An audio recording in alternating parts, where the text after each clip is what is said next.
রবিন হুসাইন, হাতিঝিল থানা প্রতিনিধি রবিন হুসাইন।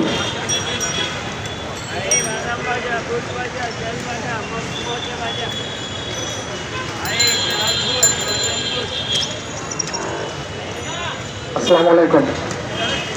আমি ফেলানি হত্যাকাণ্ড নিয়ে বেশি কিছু বলবো না, শুধু এতটুকু বলতে চাই, এই যে হত্যাকাণ্ডটা তারের মধ্যে ঝুঁকে উঠেছে আমাদের এক বোনকে, এটা দেখলে কলিজা রক্তক্ষরণ হয়। আজ পর্যন্ত দেখি নাই আমাদের কোনো সরকার সুষ্ঠুভাবে কখনো বর্ডারে এই হত্যাকাণ্ডের প্রতিবাদ জানিয়েছে। শুধু ফেলানির ক্ষেত্রে নয়, ইন্ডিয়া পা চেটে চেটে আওয়ামী লীগ, বিএনপি এমন কোনো দল নাই যারা ইন্ডিয়ার পা চেটে ক্ষমতায় টিকে থাকার জন্য এইসব হত্যাকাণ্ডগুলো প্রতিবাদ করতে সামনে এগিয়ে আসে নাই।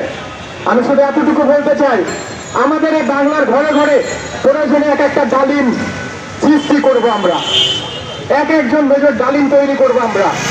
আমরা কোনো অপরাধীকে এই বাংলার মাটিতে ঠাঁই দিব না। শুধু ইন্ডিয়া না, আমরা আবারও বলছি, আমাদের দেশে যারা এইগুলো কাজে সাপোর্ট দিয়ে যাচ্ছে, যারা দালালি করে যাচ্ছে, এদেরকে আগে প্রতিহত করতে হবে।